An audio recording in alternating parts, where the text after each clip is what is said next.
Olá, meus amigos, bom dia, boa tarde, boa noite para aqueles que estarão vendo esse vídeo. Diretamente aqui da Desandã, País Baixo, estamos aqui para dar continuidade àquele trabalho que nós já iniciamos essa semana com alguns bate-papos e algumas informações, tanto voltada para a parte espiritual, assim como para a parte ecológica, mas que possa nos trazer sempre uma boa reflexão e um entendimento das coisas que estão acontecendo por aí. Hoje nós temos um assunto que eu diria que é extremamente interessante e importante, né, que é o tempo e a fenomenologia espírita. Nós tivemos a oportunidade aqui de separar um material que é um material bem interessante, é um material que inclusive foi produzido, né, pela Igreja Católica, e nós encontramos na época, em uma livraria, e pegamos esse material para dar uma olhada. E é um material muito interessante, porque ele fala sobre o Santo Sudário. Santo Sudário que deixa até hoje um monte de interrogações na própria ciência. A própria igreja, ela tem as suas restrições com relação ao Santo Sudário, mas aqui vai valer a pena a gente fazer algumas recapitulações. Por quê? Eu não sei qual de vocês que já tenha lido, por exemplo, o livro Cavalo de Troia, de J. J. Benítez, o escritor espanhol, que fez um sucesso imenso com essa série do Cavalo de Troia. Eu diria que os 2 primeiros livros são os melhores, os que são mais impactantes, que colocam as informações de uma forma muito clara. E na época, quando esse livro foi lançado, há muitos anos atrás, né, ele foi assim, uma explosão de informações, que muitos grupos de pessoas se reuniam para tentar entender e conhecer e ver qual é a realidade daquilo que o Benítez trazia. E eu vou te falar que realmente impressionou muitas pessoas, até porque tinha informações que o Benítez coloca naquele livro dele, onde ele não teria, vamos dizer assim, conhecimentos científicos para que ele pudesse falar sobre o assunto. E para aqueles que não leram o livro, né, só um spoilerzinho rápido aqui, né, o Benítez, numa palestra que ele faz lá na América Central, ele é procurado por um oficial da Força Aérea americana, e esse cara passa para ele um diário. Esse diário continha informações de um trabalho que as Forças Armadas americanas faziam de viagem no tempo. Então, que eles tinham feito 2 grupos, um de viagem no tempo para o futuro e outro para o passado. E a turma que voltou para o passado escolhe justamente a data da crucificação de Jesus para que eles pudessem voltar. Então, é muitíssimo interessante, porque os detalhes que ele coloca nesse livro dele, ele teria que ter alguns conhecimentos que a gente sabe que ele não teria, principalmente naquela época. A gente conversou com algumas pessoas que trabalhavam em projetos nucleares, em formações, em empresas que cuidavam dessa tecnologia, e as pessoas falavam que realmente aquilo era possível e que a pessoa teria que ter um conhecimento muito grande. Ali eles falam em reversão de massa, que é uma coisa que a ciência pesquisou com relação a viagens temporais. E quando a gente fala de viagens temporais, a gente fala de alguma coisa que traz algumas descobertas, e aí a gente vai fazer esse link entre o que foi dito que aconteceu naquela época com os tempos atuais. Bem, por que a gente está trazendo isso? Porque nesse papo nosso de hoje, nós vamos estar falando, mostrando para vocês justamente as informações com relação ao Santo Sudário. E o Benítez, naquela época que ele escreveu esse livro, ele disse que Jesus era um extraterreno. E diversos fatores que aconteceram e que são ditos nos evangelhos, né, tiveram interpretações diferentes. E a gente começa a analisar algumas informações que ele descreve no livro, por exemplo, uma sudorese de sangue que Jesus tem no Jardim das Oliveiras, antes de ele ser levado preso para a crucificação, né, aquela questão que ele vira e fala: "Pai, afasta de mim esse cálice". Por quê? Hoje, nos dias atuais, os estudos e os estudiosos da ufologia, eles trazem algumas informações que linkam com isso que aconteceu lá no passado. E o que a gente diria que seriam esses links?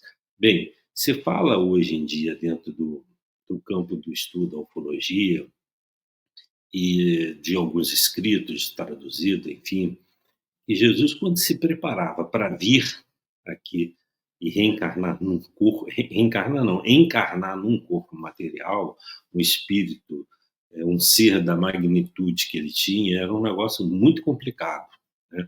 E que outros mestres ascensos, eles falavam que ele não deveria fazer isso, mas ele via isso como uma chave importante para mudanças que aconteceriam no mundo.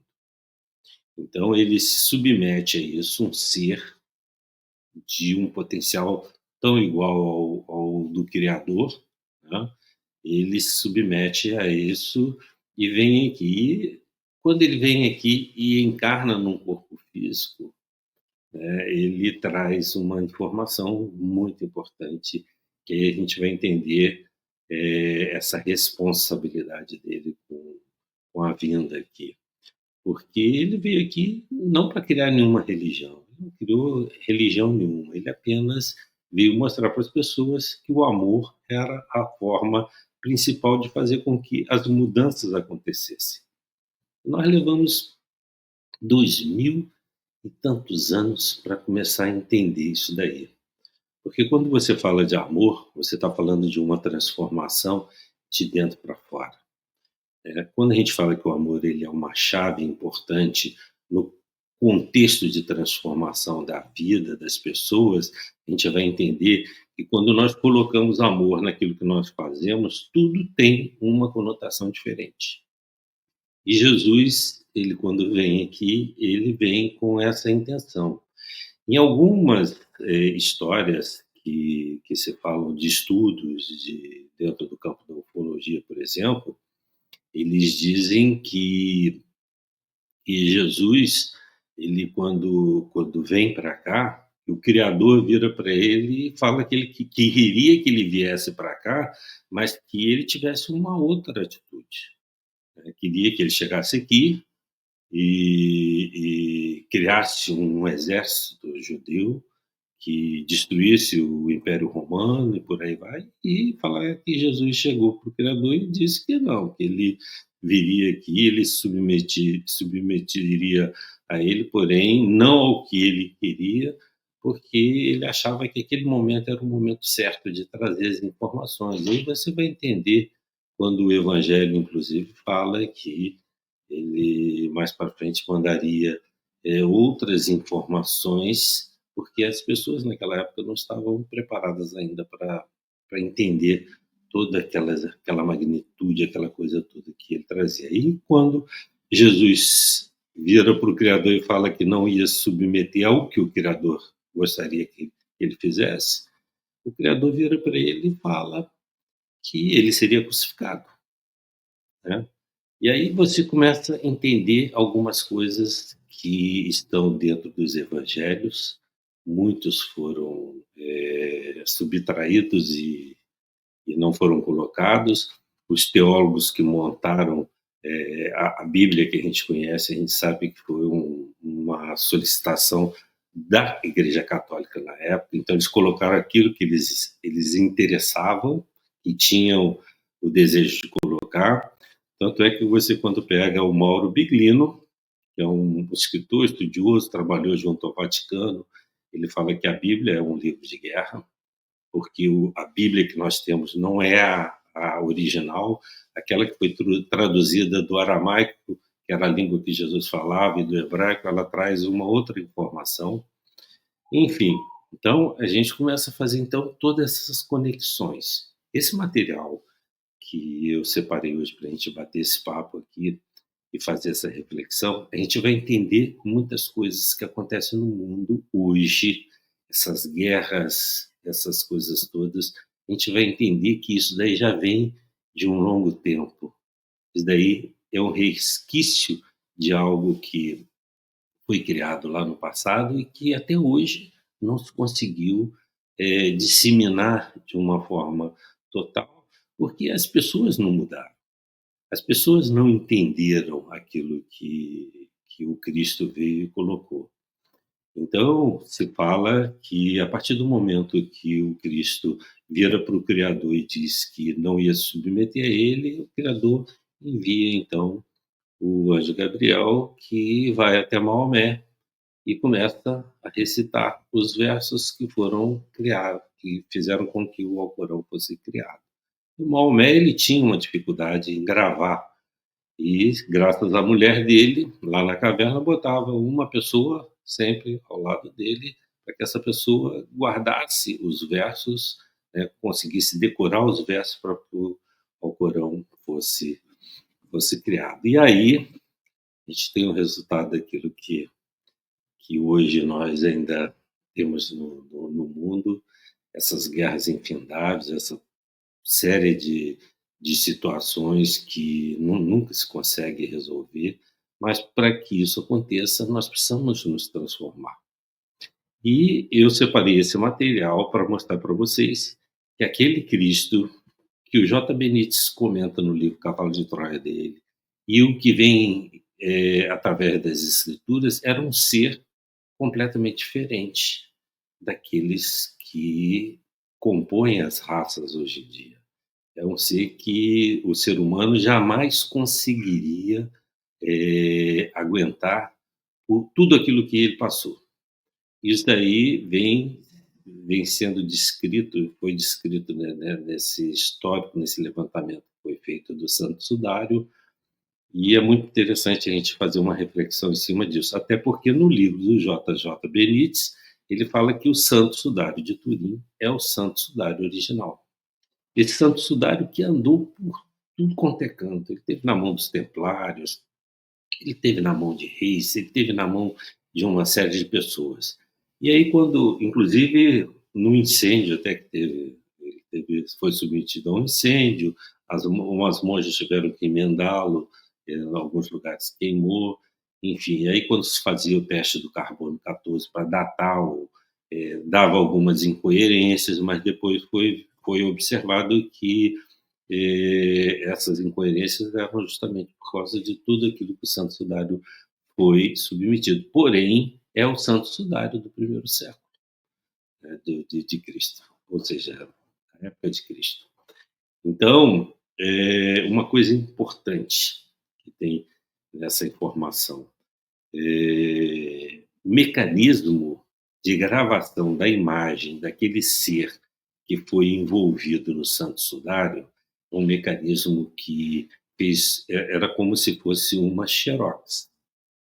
Só que, através da luz, houve uma gravação naquele Santo Sudário da imagem daquela pessoa, tridimensional, e vou te dizer um negócio, é uma coisa que foi feita há 2000, aconteceu 2000 e tantos anos atrás, que hoje, nos dias atuais, nós não temos ainda nenhuma tecnologia que consiga imprimir num pano, como um Santo Sudário, uma imagem tridimensional com todos esses detalhes.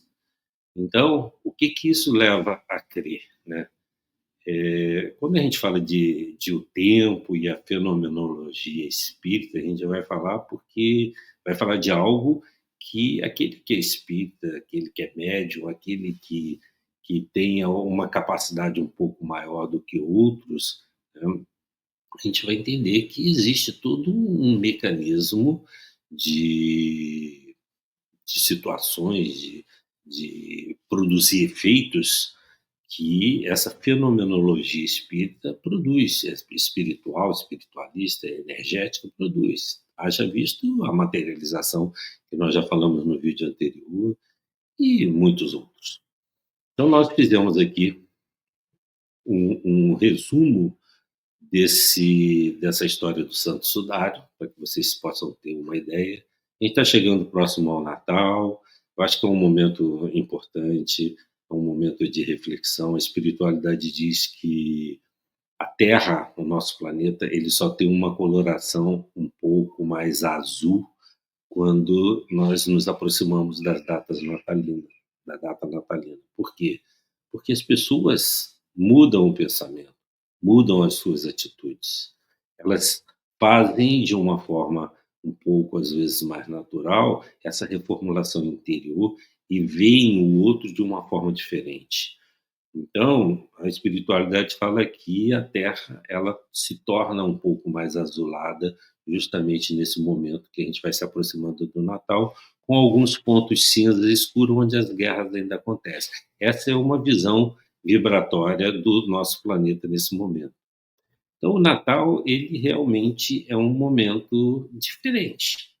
Embora saibamos que todas essas datas, tudo isso foi montado pela Igreja Católica e não quer dizer que foi nessa data que aconteceram o que se produz aí através do Natal. Ou seja, o Natal ele é um momento de reflexão.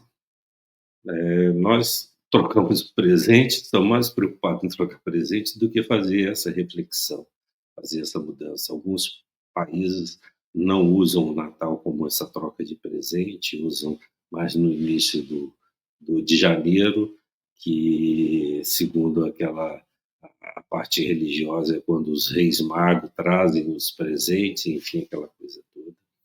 Mas vale a pena para a gente poder fazer uma reflexão. É um momento importante e aquilo que a gente sempre comentou, né?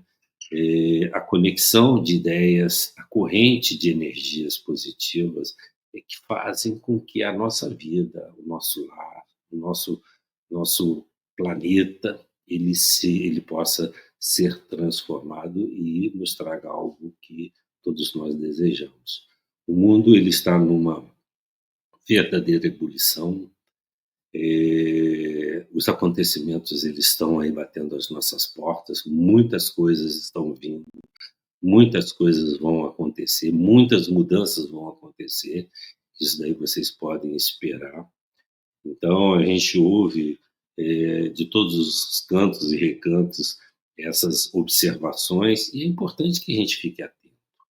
Mas eu acho que a principal coisa que a gente deve fazer é justamente avaliar o que que nós temos dentro de cada um de nós, o que que nós podemos levar para o outro, o que que nós podemos fazer para mudar alguma coisa. Muitas pessoas vão virar e falar assim: "Ah, mas tem pessoas maiores e mais importantes que podem fazer as coisas mudar". Mas o que eu penso é que de gota em gota a gente enche a piscina. Se nós lembrarmos de uma conversinha que se fala, muita gente já ouviu muitas vezes, né? Que a floresta estava pegando fogo lá e os animais todos correndo, fugindo da floresta, e o beija-flor ia lá no rio, pegava uma gotinha de água e ia lá e tentava apagar o fogo. E aí o elefante passa pelo beija-flor e fala: "Você pensa que você vai apagar a floresta com essa gotinha de água aí?" E o beija-flor vira e fala assim: "Não, eu estou fazendo a minha parte". Qual a parte que você está fazendo? Sua, dentro desse contexto que nós estamos vivenciando hoje. Seja na tua vida, seja no teu lar, seja na tua cidade, no teu trabalho, na tua vida social. Nós podemos ser diferentes, nós podemos fazer diferente. E, independente do que está acontecendo no mundo, nós temos que ser diferentes, porque só assim nós vamos conseguir buscar os nossos verdadeiros valores e nós vamos poder nos conectar ao alto, à espiritualidade maior, e fazer aquilo que nós já deveríamos ter feito há muito tempo. Então, o nosso papo de hoje É um papo muito importante, principalmente nesse momento. Eu resgatei algumas informações com relação ao Santo Sudário e coloquei o Santo Sudário como o principal dentro desse nosso papo, para que vocês possam até entender um pouco mais e a gente vai conversando de uma forma mais ampla na medida que a gente for caminhando. Eu espero que vocês consigam, né, entender, e fazer a reflexão que precisa ser feita, porque nós estamos sempre buscando na vida esse momento de refletir e ver o quanto nós somos importantes dentro desse o que nós podemos realmente fazer para que o mundo mude, para que as pessoas mudem. E essa mudança primeiro começa por cada um de nós. Então, o tempo e a fenomenologia espírita, né, ela ela está aí. Todos nós participamos, todos nós somos parte dela, e eu pergunto: até onde persiste a crença humana? Quando a gente quando a gente fala nisso, porque a gente sabe que existem aqueles que acreditam e aqueles que não acreditam. Eu acho que toda informação que nos chega é sempre importante a gente pegar, avaliar, analisar, fazer as conexões, tirar aquilo que a gente acha que não está muito coerente, mas também fazer a conexão àquilo que a gente entende que é coerente, que é importante ser refletido. Então, o tempo, ele deixa para todos nós a oportunidade de entendermos como é que isso aconteceu no decorrer de todas essas eras. E a fenomenologia espírita, ela foi uma coisa importantíssima dentro desse desvendar, desse abrir de cortinas do palco, para que a gente pudesse entender melhor algo que lá no passado seria mais difícil. Então eu continuo perguntando, até onde persiste a crença do ser humano?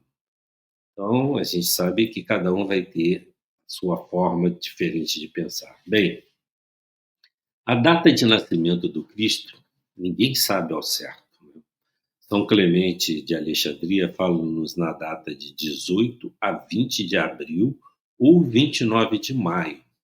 No Oriente, até o século IV, adotava o 6 de fevereiro ou agosto, até que o Papa Júlio I, no ano de 357, estabeleceu definitivamente o 25 de dezembro como a data natalina, nascimento de Jesus. E, na realidade, a gente acaba vendo que essa data foi uma data colocada pela Igreja Católica, não quer dizer que foi no dia 25 de dezembro que realmente o Cristo deu a sua parcela de vida aqui nesse nosso planeta. Ou seja, né, isso daí com certeza foi num outro momento, mas o importante é a energia que é gerada, que já foi magnetizada por essa data. Bem, na verdade, a data certa pouco importa. O que importa é que tenha uma data, para que nós façamos um exame de consciência, como eu comentei anteriormente, para reexaminarmos os projetos espirituais, para que nos renovemos intimamente, para que reafirmamos nossa fé, aquela fé viva que encara a razão face a face, enfim, para programarmos o Natal permanente, ou seja, para que ele se estenda para todos os dias do ano. Ou seja, o Natal permanente é a oportunidade que nós temos de fazer com que o planeta ele não fique só azul no dia 25 de dezembro, ele fique azul os 365 dias do ano. E o que nós estamos fazendo para isso? Então vamos pensando aí. O sentido do Natal, na realidade, é vivenciar o amor que o Cristo pregou. E esse amor, ele não tem rótulos religiosos, porque a religião do Cristo não é o espiritismo, não é o catolicismo, não é o protestantismo, enfim, a religião do Cristo é o amor. Do amor deriva a paciência, a tolerância, a paz, a benevolência, a caridade, o perdão, o respeito. Então, aquela história de que muitas das vezes a gente encontra dentro das religiões, que o Cristo disse isso, que o Cristo falou aquilo, não. Jesus, ele simplesmente veio até aqui e pregou o amor. Qualquer outra coisa que fuja a esse conceito é criada pelo homem, é criada pelas religiões. Então a gente tem que prestar muito atenção nisso daí, até porque determinadas situações, determinados evangelhos que mostram a verdadeira conotação disso daí na vida, na transformação das pessoas, a religião católica colocou ele de lado e não deixou ele ser trabalhado e analisado de uma forma tão ampla como outras situações. Bem, por isso nós dizemos que estamos ensaiando em amar. Nós não estamos ensaiando a amar. Às vezes eu tenho um amigo meu que ele vira e comenta o seguinte, né? As pessoas ainda têm uma dificuldade muito grande, né, de falar de amor, ou seja, é aquela coisa, a gente tem a dificuldade de transmitir isso para outro, né, de falar abertamente isso para outro. É uma coisa que é bem característico do ser humano, porque segundo os estudos ufológicos, essas coisas e outros estudos, eles dizem que nós temos uma porção que as raças extraterrenas não têm, que é justamente essas nossas emoções, os nossos sentimentos, é algo que nos diferencia de qualquer raça que exista por aí. Então, por isso nós estamos dizendo que estamos ensaiando a amar, né? Porque amar, o que que amar pede? Pede renúncia, pede respeito, pede entendimento, pede saber ouvir, pede sabedoria, pede perdão, pede falar, pede calar as fofocas e calúnias, pede entender as falhas alheias. É fácil lidar com isso? Com certeza não é. Porque nós que vivemos no mundo dual, né, nós convivemos com esses dois lados, o lado positivo e o lado negativo, os lados contrários, e isso é importante na nossa vida? É, porque de certa forma faz com que você tenha conhecimento das duas partes, você tenha a opção de utilizar aquilo que melhor estiver caracterizado contigo. Então, é muito importante isso daí, é muito importante. Primeiro porque todos temos as nossas falhas, né, e podemos fazer aos outros o que gostaríamos que os outros nos fizessem. Isso daí é um dos principais mandamentos do Cristo, né, fazer ao outro aquilo que gostaríamos que o outro nos fizesse. Hoje, se você pega, por exemplo, os 10 mandamentos lá da lei de Moisés e virar para uma pessoa e falar assim: "Você me fala aí quais são os 10 mandamentos?", muita gente vai ter dificuldade de falar, né. Mas o primeiro seria o principal, amar a Deus sobre todas as coisas e ao próximo como a si mesmo. O principal. Quem viu aquele sermão das montanhas da montanha, que Jesus dá naquela época, segundo algumas pessoas estudiosas, falam que não precisava mais nada do evangelho, a não ser aquele sermão da montanha, porque ali ele simplesmente expõe tudo aquilo que é importante no contexto espiritual e evolucional de cada um de nós. São coisas que a gente precisa, às vezes, analisar e ver. Bem, quando se fala a respeito da ufologia, da vinda do Cristo, do Império Romano, que no decorrer da história fez o que fez, ele estava enfiado em tudo quanto é lugar, em tudo quanto é guerra, submetia raças, enfim, uma série de coisas. Realmente o Império Romano ele foi uma pedra no sapato de muitas raças, muitos países, muitas coisas, até que ele caísse, né. É muito interessante que 325, né, quando o imperador romano ele adota o cristianismo, né, para Roma, porque lá em Roma eles adoravam tudo, né? então adorava isso, adorava aquilo, não tinha o tal do Deus único, era e aí o imperador na época, Constantino, ele pega e implanta o cristianismo para o Império Romano. Houve uma queda naquela parte bélica, aquela coisa toda de Roma, e uma das visitas que eu fiz a Roma era muito interessante. Chegar lá no Panteão, tudo aquilo que era metal, eles simplesmente pegaram aquilo tudo e derreteram aquelas coisas todas para transformar em imagem de santo, né? Então é bastante interessante. E aqui o espírito de Humberto de Campos, ele nos traz o seguinte relato sobre o período que antecedeu a vinda do mestre até nós.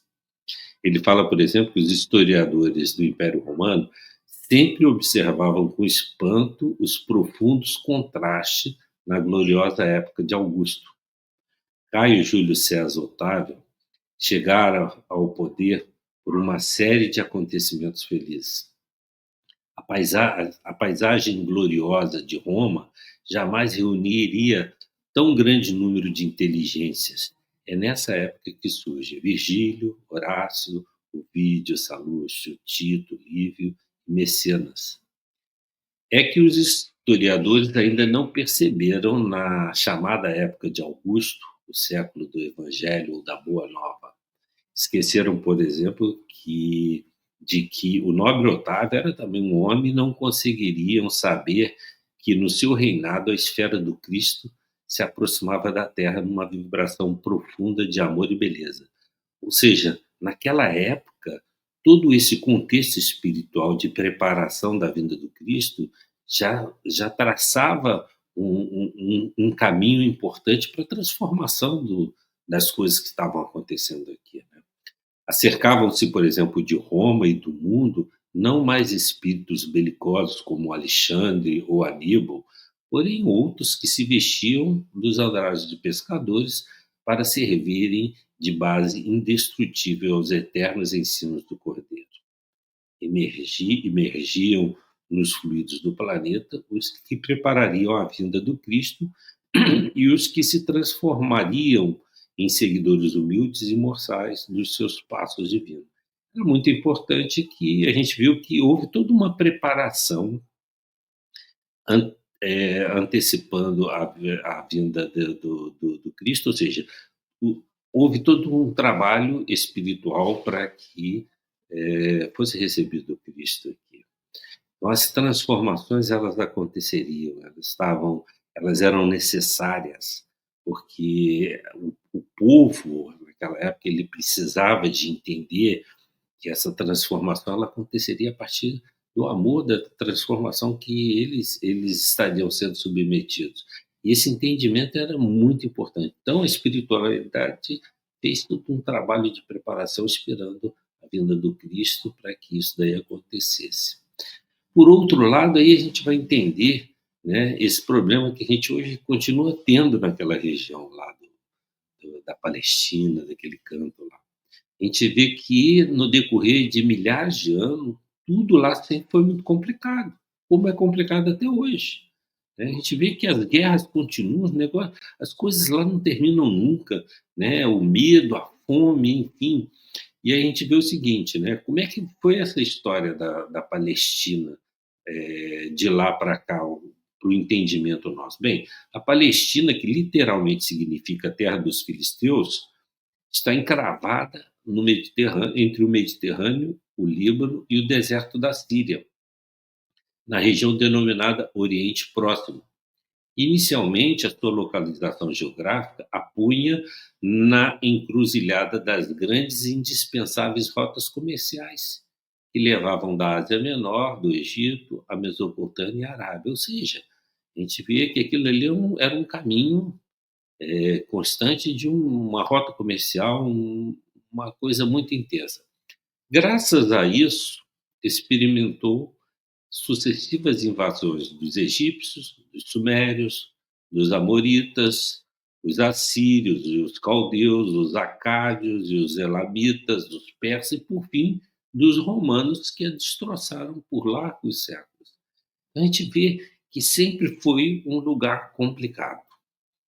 um lugar onde a religião que se fazia ali, acabou complicando ainda mais, porque a gente sabe que dentro dos estudos que se falam da religião, eles, segundo os ufologistas, a religião ela veio de fora. Ela já foi experimentada em outros orbes. E eles sabem que é uma forma de conduzir a boiada para o curral. Então é uma forma de controle. E a religião ela foi implantada aqui, milhares de anos atrás, justamente com essa ideia de controle. Bem, o controle é tão grande que a gente tem problema até hoje, né. Pelos acontecimentos históricos que ali tiveram lugar, foi denominado como Terra Santa, face às ocorrências bíblicas que lhes deram notoriedade, unindo fatos e revelações humanas como espirituais, igualmente por se tornar o lugar do nascimento de Jesus. Por que Jesus poderia ter nascido em qualquer outra parte do planeta, né? Mas ele foi nascer aonde? Aonde que tinha uma série de problemas, uma série de complicações, né? Então é ali que precisava ser trabalhado, porque aquilo ali acabaria se refletindo em todo o planeta. E a gente observa que nos dias atuais, aquela região ali continua sendo esse foco que a gente não sabe quando que isso termina, né. O trabalho da espiritualidade, ele vem acontecendo ali há mais de 2000 anos, né, e a gente tem um problema sério e com certeza ainda vai levar algum tempo para que esse entendimento possa mudar todo esse contexto, né. A Judéia e os hebreus ofereciam todos os requisitos para o sucesso da missão salvacionista de Jesus. O Velho Testamento sempre considerou o povo judeu como eleito para o advento do Messias prometido. Este é um momento especial de sua missão ininterrupta.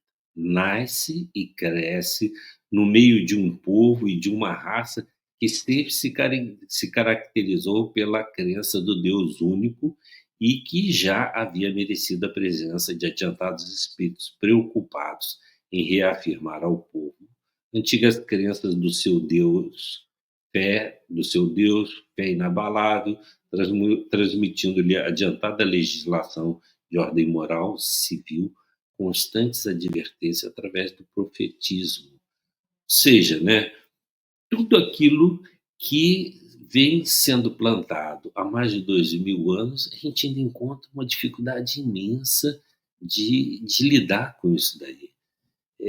Se todos nós, nos tempos atuais, tivéssemos colocado essa carapaça e feito as transformações que eram necessárias, talvez o mundo tivesse uma conotação diferente. Talvez não tivéssemos as guerras que nós encontramos, talvez não tivéssemos a fome, a vida ela poderia estar transcorrendo de uma forma muito mais importante, não só para aquela região, mas como para toda a humanidade de uma forma geral. Então são coisas que a gente nos serve para fazer as grandes reflexões que nós precisamos fazer. Para a generalidade dos estudiosos, o Cristo permanece tão somente situado na história, modificando o curso dos acontecimentos políticos do mundo. Para a maioria dos teólogos, é simples objeto de estudo nas letras sagradas, imprimindo novo rumo à interpretação da fé. Para os filósofos, é o centro de polêmicas infindáveis. Para a multidão dos crentes inertes, é o benfeitor providencial nas crises inquietantes da vida comum. Todavia, quando o homem percebe a grandeza da Boa Nova, compreende que o Mestre não é apenas um legislador da crença, o reformador da civilização, o condutor do raciocínio ou o doador de facilidades terrestres, mas também, acima de tudo, é o renovador da vida de cada um.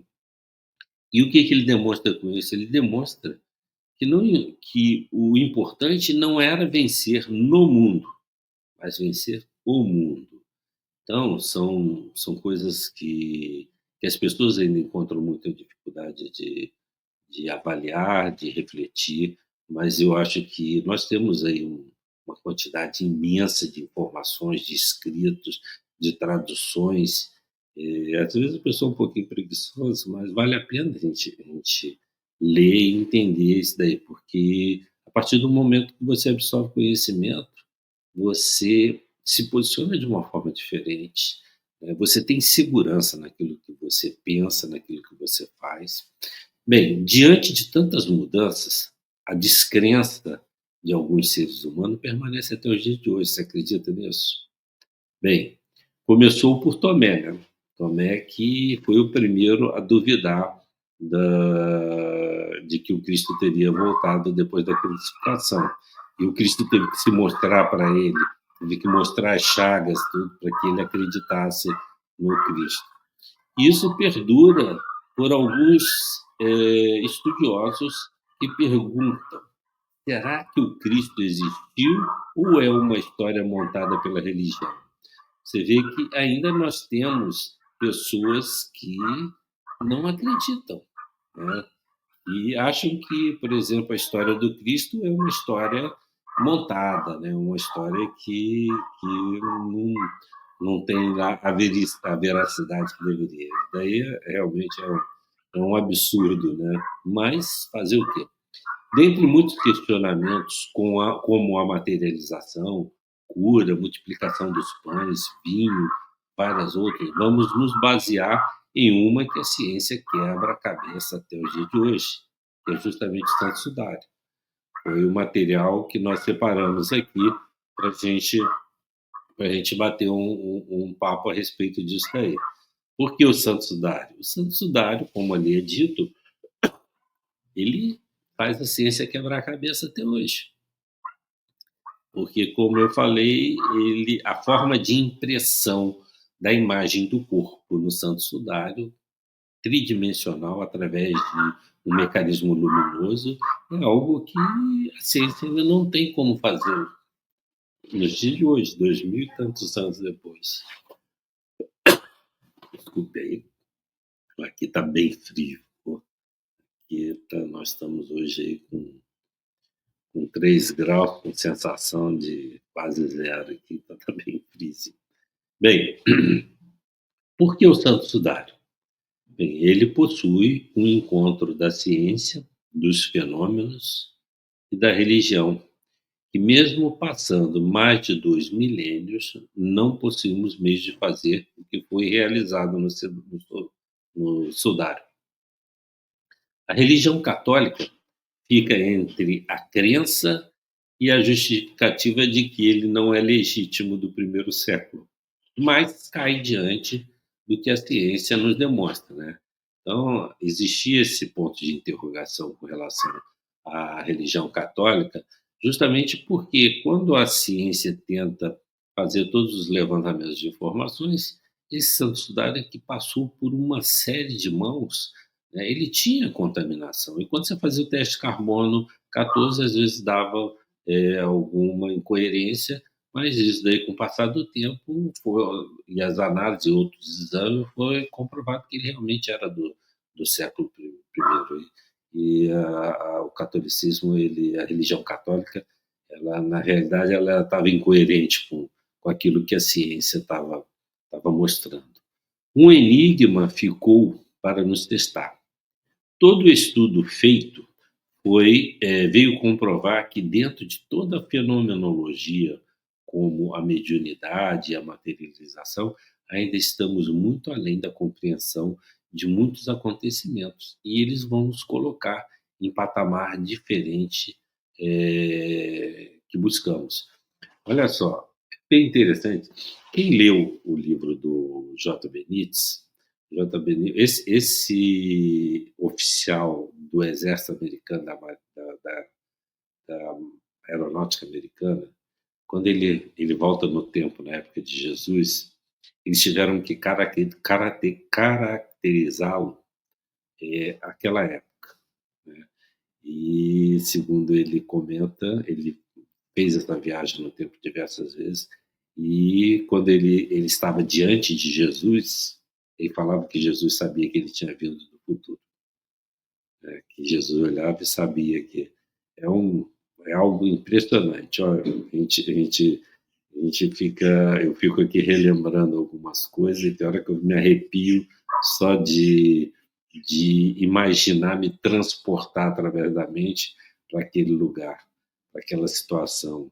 Eles usavam tecnologias para esconder o módulo que, que ele fez essa viagem no tempo, e realmente é algo muito interessante que vale a pena a gente ver.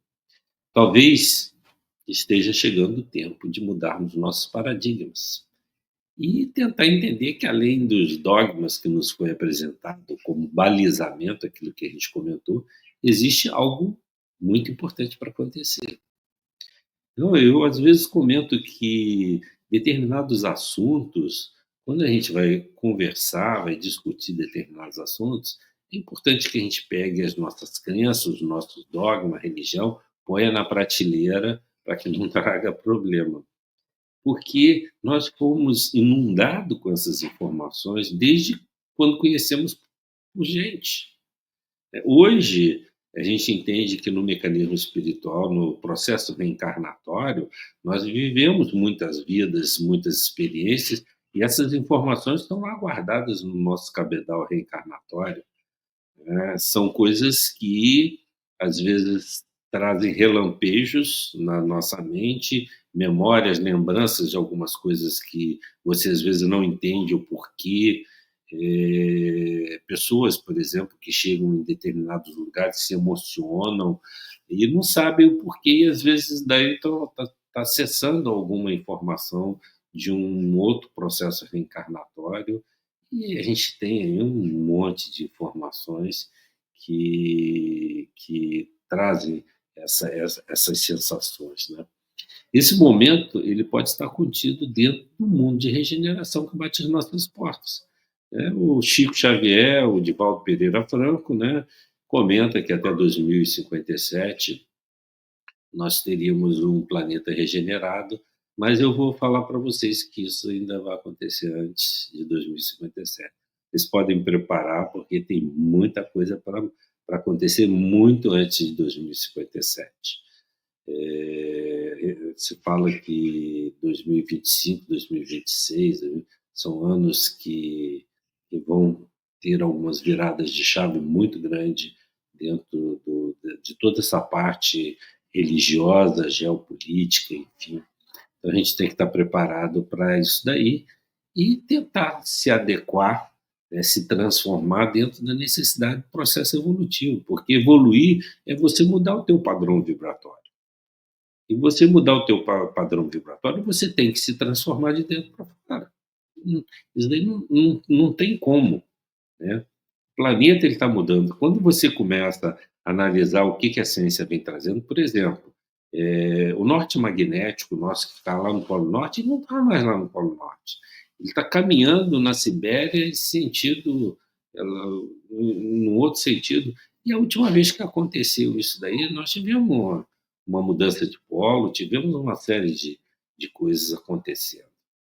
Então, é impossível nós ficarmos eternamente atrelados a esses conceitos dogmáticos, crenças religiosas, uma série de coisas, achando que a turma que está lá em cima vai vir aqui resolver todos os nossos problemas. E não é assim que acontece. Né? Os nossos problemas nós vamos ter que resolver. Nós vamos precisar de fazer as mudanças que nós precisamos fazer. Simples assim.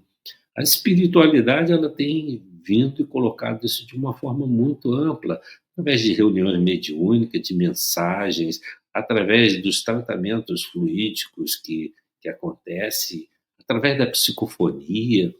Gente, tem um monte de coisa acontecendo aí dentro desse campo da fenomenologia mediúnica, espiritual, né, que está ali informando. É aquela história do cara que está lá no meio da inundação e aí ele pede para Deus ajudar e aparece um cara com um barquinho lá, ele fala, não, eu vou esperar que Deus vai me ajudar, e aí ele continua pedindo para Deus ajudar e aparece um outro lá querendo ajudar, e ele, não, Deus vai me ajudar, ele morre, aí quando chega lá em cima ele vira, pô Deus, eu pedi para você me ajudar, você não me ajudou, Aí Deus diz: "Ah, eu mandei um barquinho, mandei um outro carro lá, você não quis". Então a mudança está dentro de cada um de nós, né, e a gente vai precisar de fazer isso. Se a gente quer continuar esse processo de evolução, essa mudança que a gente vai precisar, ter daqui por diante para evoluir junto com o planeta, a gente vai precisar de fazer isso. O a Kardec, quando trouxe todas as informações, a codificação, Chico, Divaldo e tantos outros médios psicográficos, psicofônicos, trouxeram informações, inundaram o mundo com tudo isso daí, e a gente não está querendo se dispor a entender isso, vai ser complicado. Segundo o Geraldo Lemos, o planeta Quiron está aí esperando essa turma que está rejeitando todas essas possibilidades. Mas vamos lá. O que você pensa a respeito disso? Né? Ou seja, esse momento pode estar contido dentro do mundo de regeneração que bate às nossas portas. Você está pensando nisso? Então, se não está, essa é a oportunidade. Nós somos a resultante de uma matéria inteligente. O espírito, ele é a matéria inteligente que ocupa um corpo material para que ele possa se desenvolver. Então, nós somos a resultante de uma matéria inteligente que virtuosamente nos transcende além das dimensões onde o espírito volatiza pelo processo reencarnatório. Ou seja, esse princípio inteligente que é o espírito, a alma, ele, de passo em passo, através da matéria, ele vai evoluindo, né, através das dimensões, e isso daí é um processo de aprendizado, de crescimento. E ele acontece em todo o universo. Buscamos compreender a eternidade da mesma forma que entendemos Deus, o Deus abstrato contido em tudo. Às vezes a gente comenta, claro que cada um tem uma forma de pensar com relação a isso, né. Você, quando vai fazer uma comparação de Deus, do Criador, com Cristo, né, embora ambos tenham os mesmos poderes, as mesmas qualidades, enfim, né, o Cristo é uma coisa menos abstrata, porque ele teve aqui, ele tem a comprovação, né, da existência dele, e é diferente do Criador, né. A doutrina espírita traz uma definição de Deus, né, de uma forma até bem interessante, né, é uma centelha divina, enfim, está em tudo, mas é algo que é abstrato, né. É nisso daí que alguns dos evangelhos não foram tão falados como deveriam ser falados. Por exemplo, o evangelho de João, o evangelho de Tiago, porque ele, nesse evangelho de João, de Tiago, ele coloca que esse Deus, ele está dentro de cada um de nós. E aí você vai tentar entender aquilo que Jesus falava: vós sois deuses e podeis fazer tudo aquilo que eu faço e muito mais.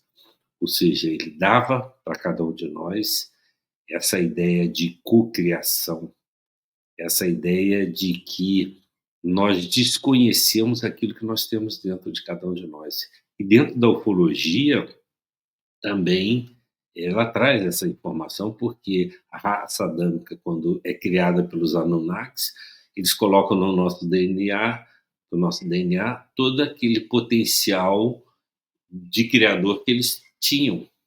Só que você vê, nós temos 12 fitas no DNA nosso, só 2 são ativas. As outras 10 não são ativas. Se as outras 10 fitas estivessem ativas, o que nós poderíamos fazer? Nós poderíamos ser deuses como eles foram. Então, tem muita coisa para ser despertada, tem muita coisa para ser vista e entendida de uma forma diferente daquela que nós estamos olhando até esse momento. Então, ali vem o Deus abstrato contido em tudo, porém, devemos entender o Cristo, que vai muito além desse abstrato para uma realidade comprovada e tocada. É diferente você pegar o Cristo e o Criador, um é palpável, o outro é algo abstrato que está dentro de cada um de nós. Eu não sei se vocês já leram O livro de São Francisco de Assis.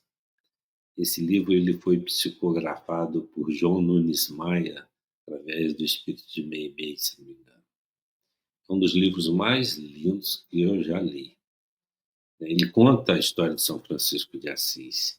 Ele, quem foi Francisco de Assis na época de Jesus? Foi João Evangelista. João Evangelista foi um dos últimos,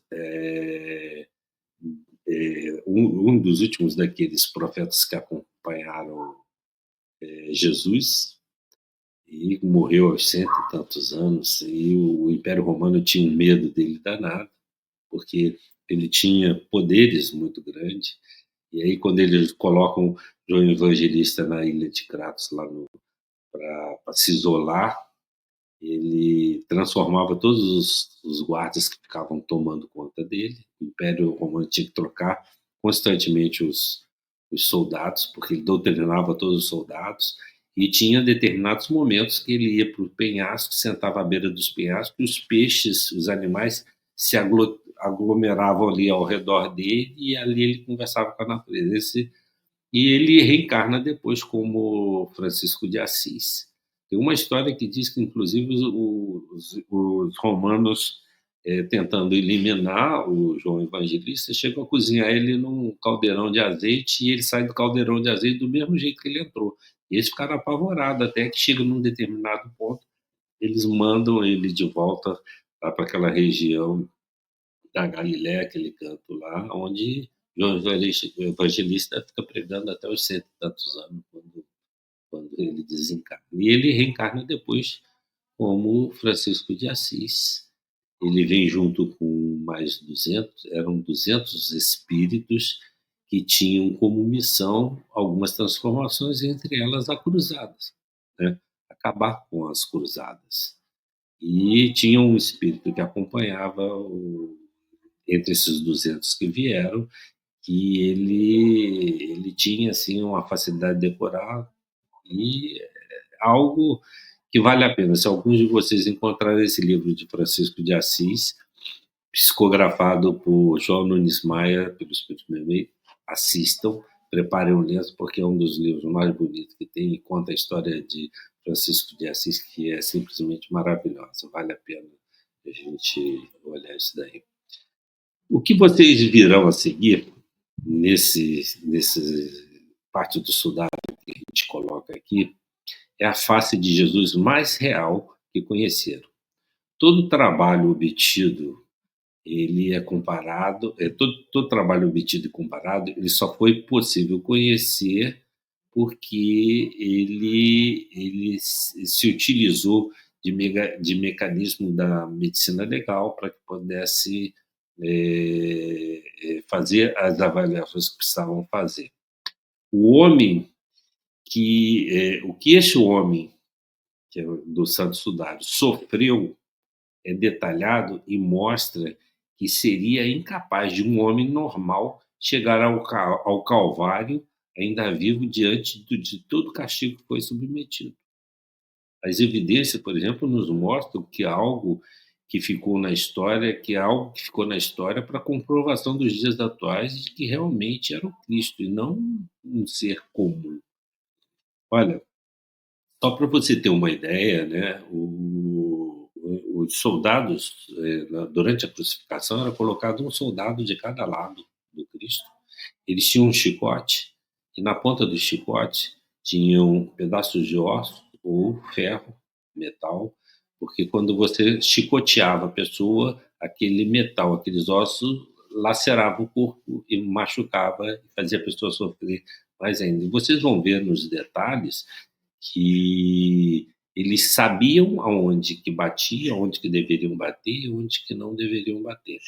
Porque a ideia deles era sempre que aquela pessoa sofresse o máximo possível e não morresse antes de ser crucificado. Então é um negócio que você fica analisando, a gente vê tantas coisas terríveis nos dias atuais, mas os romanos naquela época também eram terríveis com relação a isso daí. Embora o sudário tenha andado por muitos lugares e na mão de reis, cavaleiros templários, ele é uma resposta viva de que algo mais adiante nos mostrará uma vida diferente da que conhecemos até agora. Então, aqui começando, a gente está vendo aqui uma imagem positiva de uma foto do sudário. Então, do lado esquerdo, a gente vê o Cristo de frente, a marca que ficou impressa no sudário. Essas formas mais escuras que estão nas laterais, elas são a parte da dobra que pegou fogo, e por isso que tem essas marcas mais acentuadas. Mas você olhando ali, você tem a imagem do Cristo de frente, com as mãos cruzadas sobre a puldes aqui, e ao outro lado nós temos a parte das costas, né? E todas aquelas marcas que a gente vê nas partes mais escuras no corpo, são resultados do castigo que ele foi submetido durante a ida dele ao Calvário. Aqui tem uma imagem, é uma visão do negativo de uma foto frontal e dorsal, né? A foto frontal é aquela anterior que a gente está vendo aqui do lado esquerdo, né? O Cristo, a imagem do Cristo. Você fica imaginando como é que uma imagem dessa possa ter sido impregnada num pano, né, naquela época, por isso que eles falam que foi um feixe luminoso que fez essa impressão tridimensional. E ali do outro lado é a parte das costas, e ali a gente vê todas as marcações do chicoteamento, de tudo aquilo que foi feito. E a gente vê que vem lá desde a perna, subindo ali na altura dos rins, nas costas, e aquelas marcas lá em cima na cabeça que são da coroa de espinhos, enfim. Isso daqui é a imagem do homem do sudário, do Cristo que está no sudário.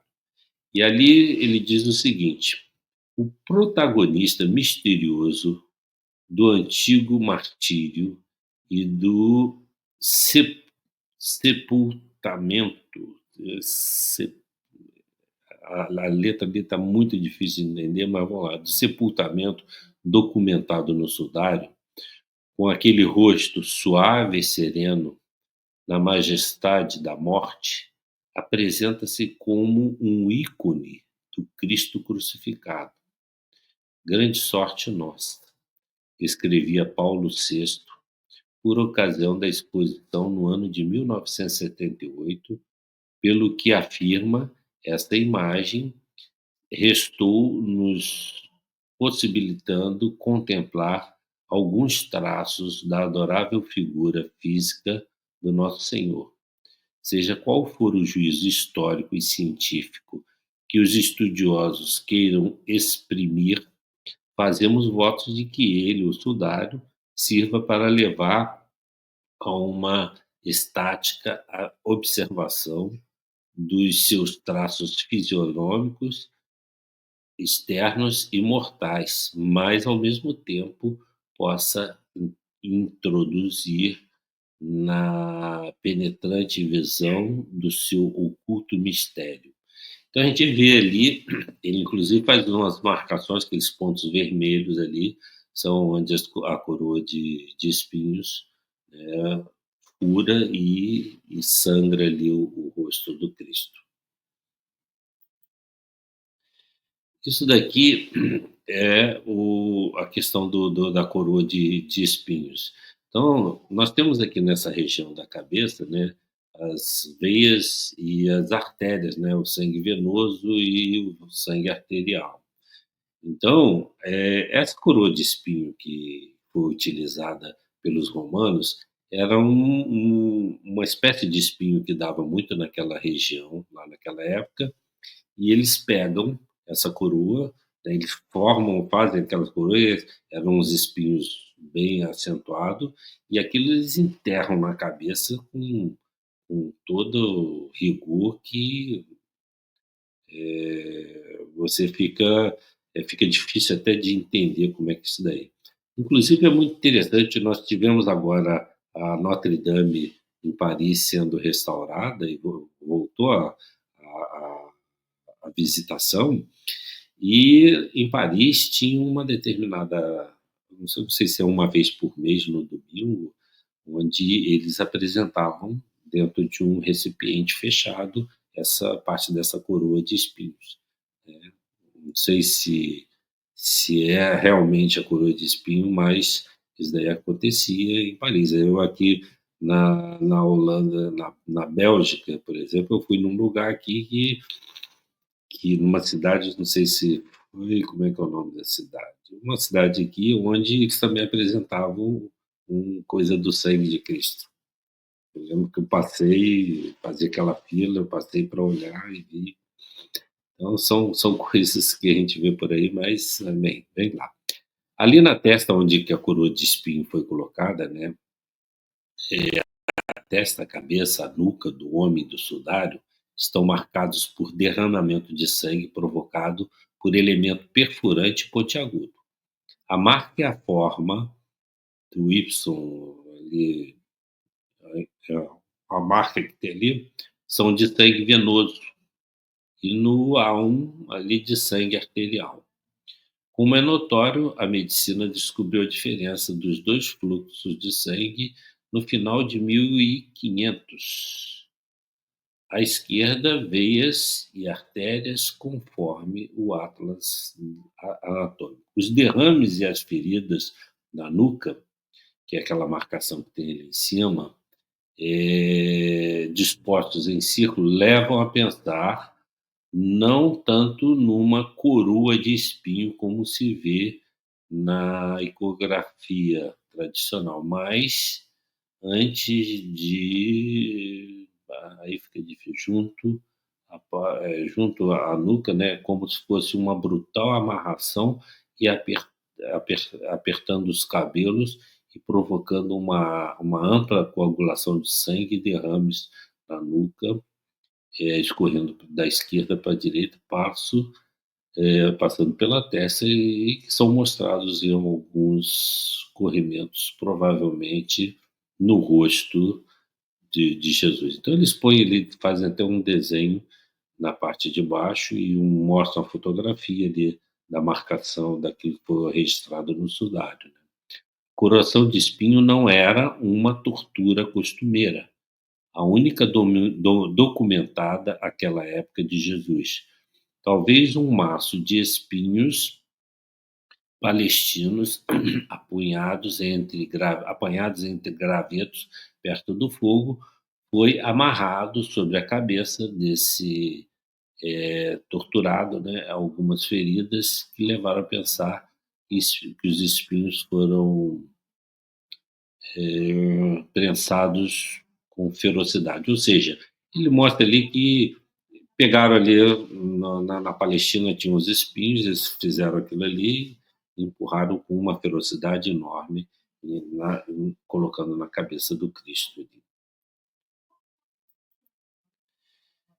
Aqui, por exemplo, é uma outra coisa interessante, é aquele patíbulo, que é aquela parte da cruz, eles amarravam nos braços da pessoa, e ali, segundo a análise, mostra que ela tinha aqui na parte de trás das costas a marca desse pau pesado ali, desse partido pesado amarrado aos braços daquele que estava sendo crucificado. Na área contemplada, duas amplas contusões com escoriações levam a pensar que um objeto pesado e grosseiro, carregado provavelmente sobre a roupa, abriu novas feridas da flagelação, ampliando as suas bordas e deformando-as.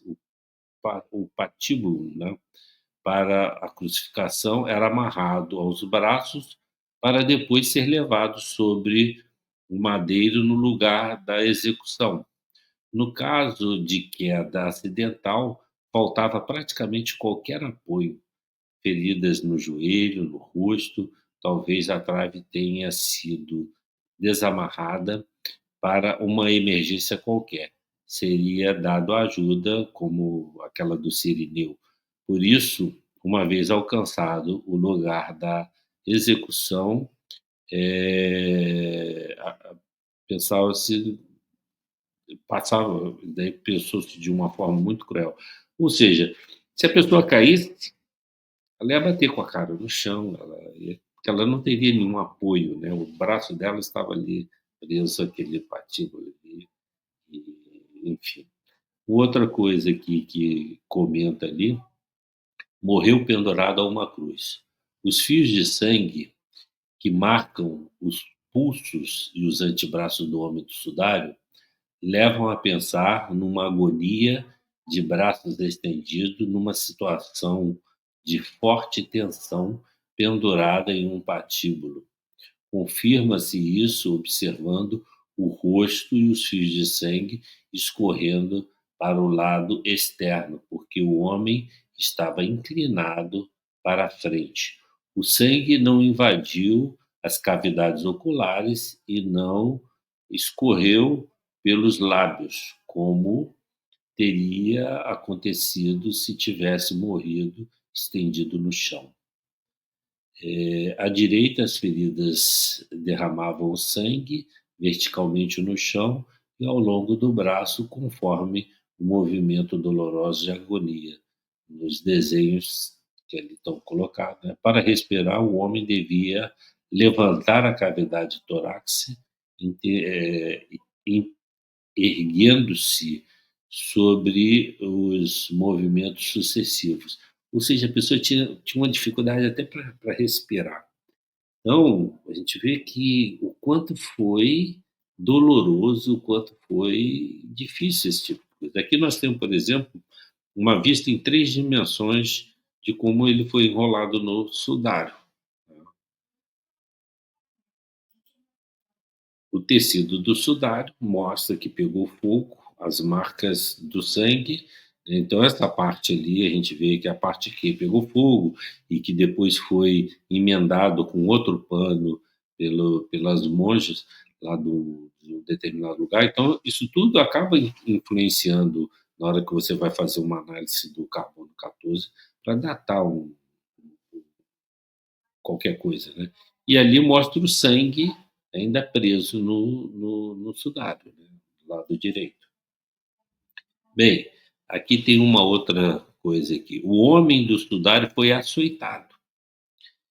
São evidentes, no corpo do homem do sudário as marcas de uma terrível flagelação, infligida conforme os costumes romanos. Bem, a gente vê ali o seguinte, aquilo que nós comentamos, né? Esses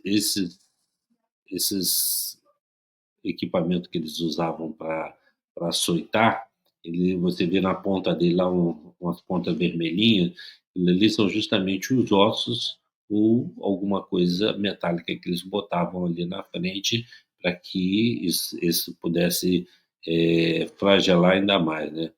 O flagelo que os romanos usavam para castigar os escravos rebeldes terminava com pesos de chumbo que produziam incontáveis lacerações, né? Então, ou pedacinhos de ossos que tem ali. E é uma coisa interessante que se comenta nesse santo sudário é que o que os romanos aplicaram ao Jesus ele sendo crucificado, eles não faziam isso nem nos escravos. A flagelação que fizeram com Cristo, nem nos escravos eles faziam. Então é um negócio. O homem do sudário foi açoitado por algozes, colocado aos lados. Os golpes, provavelmente uma centena deles, foram distribuídos com sistemática geometria por todo o corpo. A gente vê que ele pega desde a perna até na nuca ali, né? Todo o corpo. E somente a área do coração era preservada. Por que, que eles faziam isso? Porque eles queriam que essa pessoa sofresse até a crucificação, que ele não morresse no decorrer do caminho para a crucificação. Então, eles poupavam a região do coração para que aquela pessoa sofresse até chegar lá. Ou ali mostra ali umas fotos em 3 dimensões. O sudário é uma imagem que revela surpreendentemente informações tridimensionais, que é algo que chama a atenção da ciência nos dias de hoje, porque a gente não teria aqui quan essa imagem do lado direito embaixo vermelha, né, mostra nos dá a conotação daquilo que acontece quando Jesus cai com o rosto sangrando, que, uma mulher vem e põe um pano no rosto dele para enxugar, então aquilo ali mostra que alguma coisa nesse sentido aconteceu, né. Ou seja, a pessoa acaba para limpar o sangue, ela acaba espalhando o sangue sobre o rosto de Jesus, e isso daí fica marcado no sudário. Isso só para você ter uma ideia, né, todos esses acontecimentos, eles acabam sendo gravados no final, depois que o corpo é enrolado no sudário, né. Ou seja, pegaram, existe alguma coisa ali que é incompreensível, né, para a gente nos dias atuais, como é que pode todas essas informações no decorrer da caminhada foram gravadas no sudário que foi enrolado nele depois da crucificação. Então, é algo que por isso que deixa a ciência maluca aí. E aqui uma das partes finais que vale a gente refletir em com relação a outras coisas também, que a gente vai estar comentando aqui. Por exemplo, depois de ele crucificado, um soldado romano vem com uma lança, enfia ali debaixo das costelas e vai lá no coração dele e fura, que é aquele grito que se fala que Jesus, o crucificado, ele grita na hora, né? E aí ele diz o seguinte: o homem do sudário tem uma ferida bem visível do lado, de uma perfuração do lado direito que leva a pensar na prática introduzida pela, esgrima romana. Não se golpeava pela esquerda, onde normalmente estava o escudo. O abundante, escorrimento, lamentavelmente arruinado por uma queimadura do tecido, aqui está falando do tecido, demonstra que o homem morreu por uma ruptura do coração em consequência de infarto seguido de uma hemorragia no pericárdio. É considerado a concentração do sangue na membrana que envolve o coração. Esse tipo de morte rápida provoca normalmente uma dor violenta. Talvez isso tenha sido a causa do forte brado de Jesus, conforme está lá em Mateus 27:50. Bem, e ali uma outra coisa que vem comprovar que isso daí aconteceu naquela época, porque ele tinha uma marca sobre os olhos, que era quando se colocava uma moeda, né, quando a pessoa era enterrada, colocava uma moeda. Então, a elaboração tridimensional mostra que ele tinha uma marca da moeda sobre os seus olhos, né, que era uma moeda da época do Pôncio Pilatos e do Tibério, que tinha essa informação ali, ficou gravado. Bem, a data, aqui uma outra coisa interessante que a gente chama atenção, a data são as datas principais do sudário. A gente vai ver ali um percurso dela desde 7 de abril do ano 30 depois de Cristo, e aí é aquela questão que às vezes as pessoas, mas o Cristo não morreu com 33 anos, né? Existem pontos de interrogação com relação a essas datas, né? Algumas filosofias aí, elas se divergem aí nessa data, mas ali está assim, como as principais datas. 7 de abril de 30 depois de Cristo, Jesus, após ser descido da cruz, é sepultado envolto em um lençol. Na manhã de Páscoa, esse lençol foi encontrado vazio no ambiente judaico, é considerado como objeto impuro, portanto, não deveria estar exposto, por isso fica escondido. Aí no século II fala-se de uma sagrada face do Cristo gravada em um pano venerado em Edessa, né, hoje Ufá, na Turquia. Aí depois vem em 2000, em 525, aí depois em 944, em 1147, em Constantinopla, o Luís VII, rei da França, venera o Sudário. Então a gente vê que o Sudário ele teve um percurso muito grande, né? A última coisa aqui foi no ano 2000, numa exposição por ocasião do jubileu da redenção. Ou seja, aí tem um caminho que o Sudário fez, que é um caminho muito extenso. Eu gostaria de comentar uma coisa aqui com vocês, voltando aqui no, no slide anterior. Essa lança ali que é usada, que o soldado romano enfia entre as costelas e vai lá e fura o coração, segundo a história diz que essa lança ela estaria no museu na Áustria, estaria em exposição no Museu da Áustria. E tem uma história muito interessante que se fala que o Hitler, antes de ser o que foi, né, ele estava perambulando lá por dentro desse museu da Áustria, e ele ouviu de um cara de turismo, vamos dizer assim, e falava para outras pessoas a respeito dessa ponta da lança que estava ali no museu. E esse cara, esse guia, ele falava que a pessoa que possuísse aquela ponta daquela lança, ela mandaria no mundo. E o Hitler, na época, enfiou isso na cabeça, né, que aquilo ali seria o chaveiro dele, né, vamos dizer assim. E quando ele assume todo o poder que ele teve, a primeira coisa que ele faz é ir lá no Museu da Áustria e pegar essa ponta de lança. Essa ponta de lança foi guardada em um bunker, que era vigiada 24 horas por soldados alemães, segundo se fala.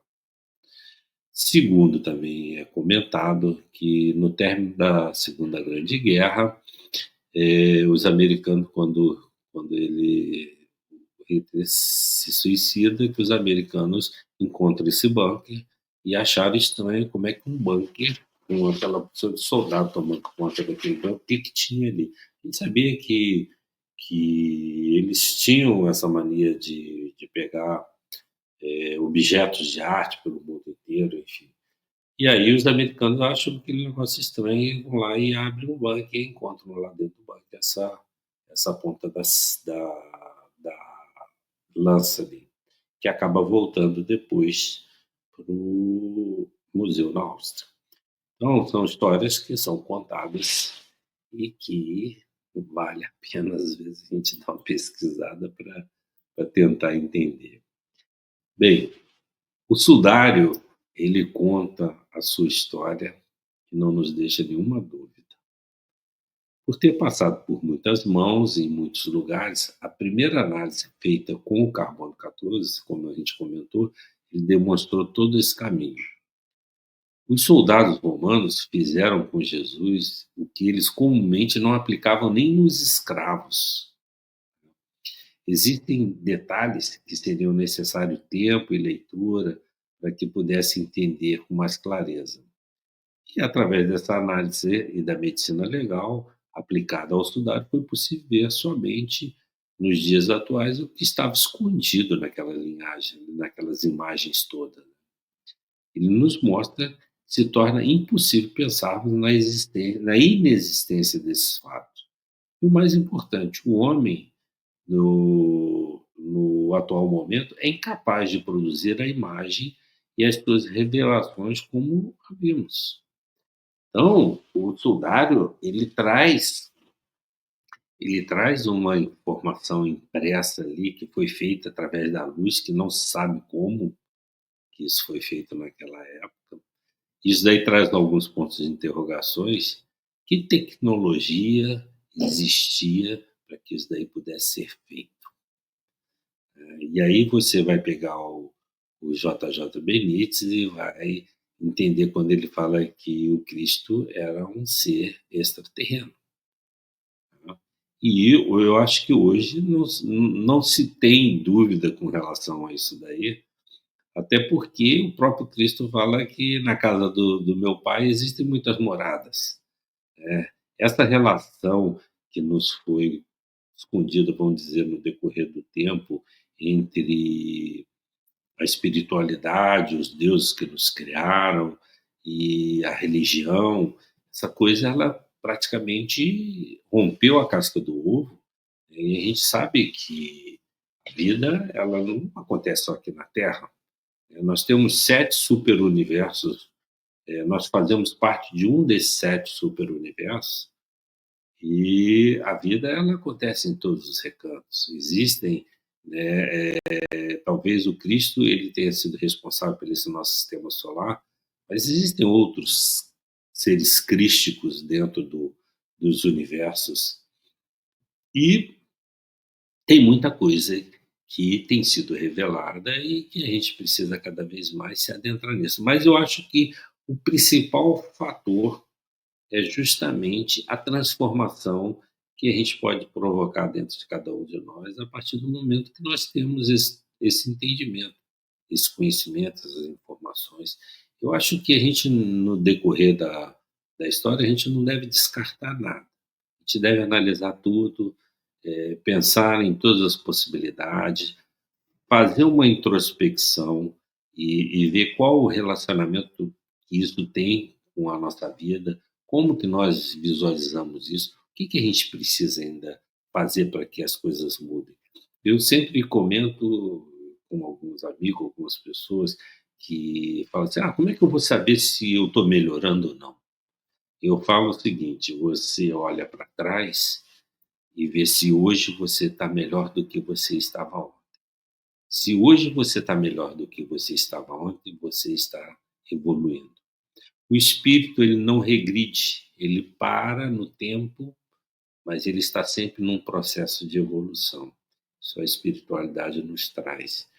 Então, a gente vê que em cento e poucos anos de espiritismo, na codificação, muitas informações desse nosso relacionamento com o invisível nos possibilitou entender muitas coisas. É ver o mundo de uma forma diferente, ver esse ser eterno que somos nós dentro de um corpo material, buscando a evolução. Esse nosso relacionamento com esses seres muito mais avançados que nós, é que nós somos uma raça humana, ela não existe só na Terra, ela existe em outros planetas, em outros lugares, mas com relação a outras raças, nós somos ainda muito novos. Então, hoje você se depara aí com o a fenomenologia ufológica, esse disco voador para todo quanto é lado, a gente vai ver que essas pessoas, esses seres que estão por aí, perambulando, eles são muito mais avançados, às vezes bilhões de anos na nossa frente.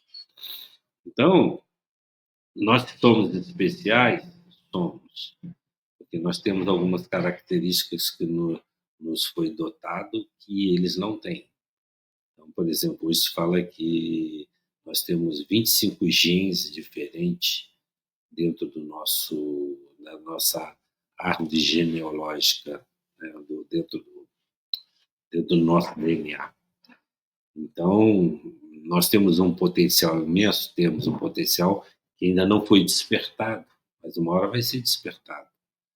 Isso está acontecendo a partir do momento que nós estamos evoluindo, elevando a nosso padrão vibratório, e as coisas vão acontecer, nada vai ficar eternamente do jeito que está.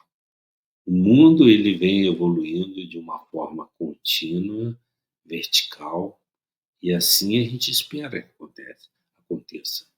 Esses dados, essas informações que eu trouxe aqui, embora não tem uma qualidade muito boa, a gente teria que fazer um material melhor e fazer uma coisa só específica, mas isso daí foi simplesmente só uma chamada para que a gente reflita esse momento do Natal, esse momento que nós estamos vivenciando, esse mundo louco, cheio de coisas que nós não gostaríamos de estar vivenciando e vendo, mas também é uma oportunidade para que a gente possa refletir e que a gente possa fazer a nossa parte, que a gente possa ser diferente, fazer a diferença nesse universo.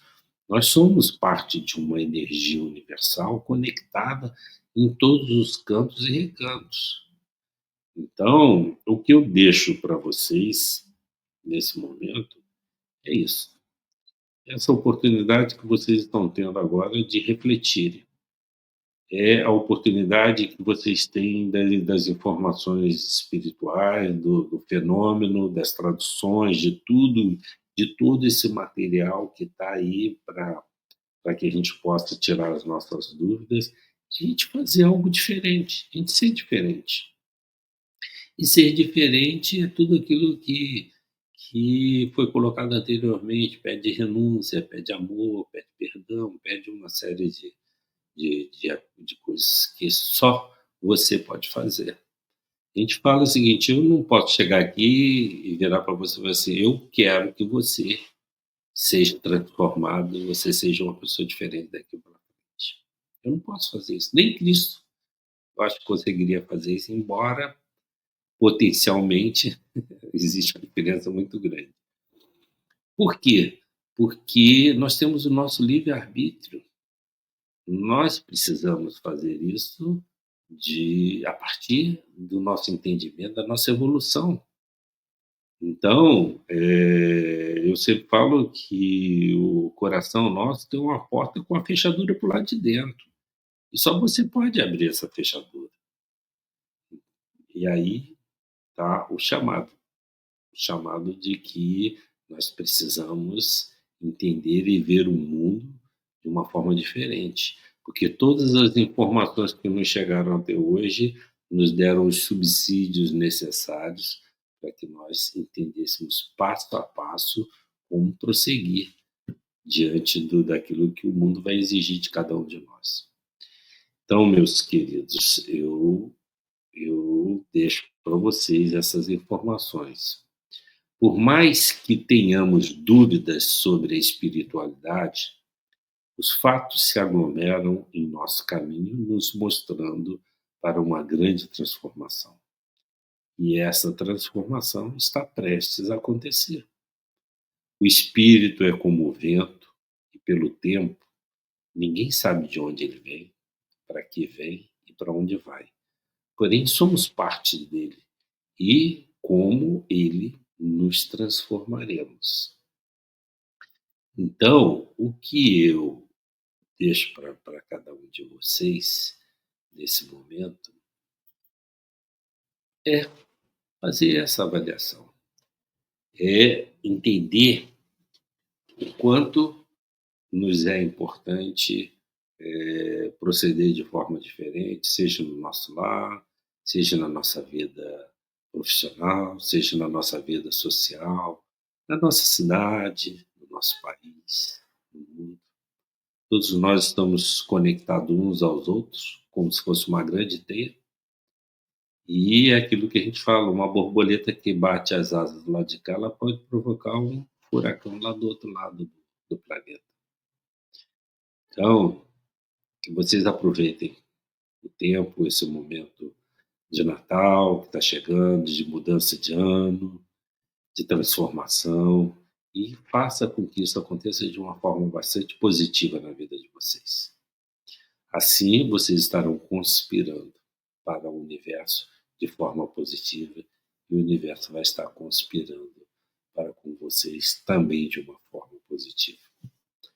Que vocês tenham aí um final de ano, festas e que façam diferente. Amém. Amém. Simplesmente. Jesus, há 2024 anos atrás, ele só nos pediu que nos amássemos. e isso bastava para que a gente pudesse ser diferente e fazer com que a vida seguisse um caminho diferente. Deixo a todos vocês aqui um beijo grande no coração e vamos seguir aí nessa caminhada de aprendizado e de outras conversas, outros papos que aconteceram. Um grande abraço para todos vocês. Eu gostaria que vocês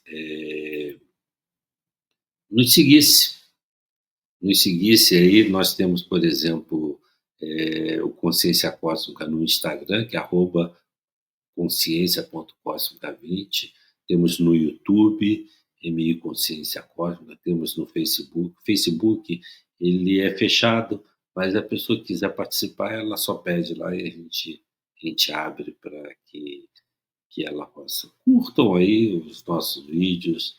Se vocês tiverem alguma dúvida, nos pergunte. Faça lá suas perguntas, a gente entra lá, a gente olha, a gente responde. Nos siga, é importante. A gente normalmente não é de ficar pedindo que as pessoas nos sigam, ou que curtam, enfim, mas a gente sabe que isso é importante para o canal e a gente vai estar aí nessa caminhada de hoje e muitas outras que virão por aí.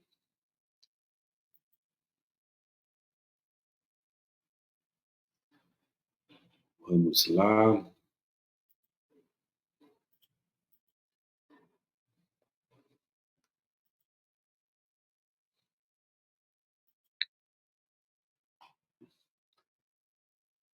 Esse momento nosso de alguns temas, a gente vai continuar ainda trazendo alguns deles até o final do ano agora.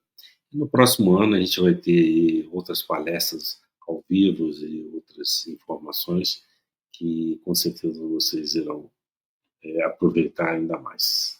Um grande abraço.